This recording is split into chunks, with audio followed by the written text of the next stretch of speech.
సూర్యాపేట జిల్లా కోదాడలో రాత్రి భారీ పేలుడు సంభవించింది. రంగా థియేటర్ గల్లీలో అక్రమంగా గ్యాస్ రీఫిల్లింగ్ చేస్తుంటే ఒక్కసారిగా సిలిండర్ పేలింది. పేలుడు ధాటికి పక్క షాపులు అదిరిపోయాయి. భూకంపం వచ్చిందేమో అని స్థానికులు బయటకు పరుగులు తీశారు. ఘటనపై కేసు నమోదు చేసి దర్యాప్తు చేస్తున్నారు పోలీసులు.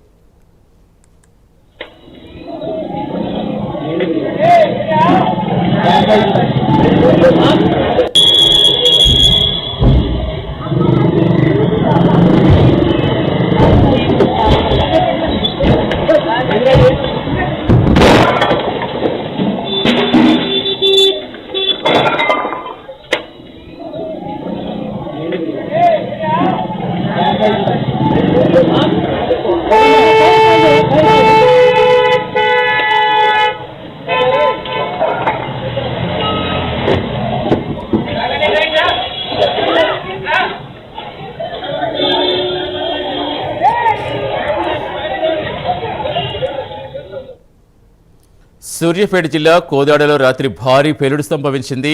రంగా థియేటర్ గల్లీలో అక్రమంగా గ్యాస్ రీఫిల్లింగ్ చేస్తుంటే ఒక్కసారిగా సిలిండర్ పేలింది.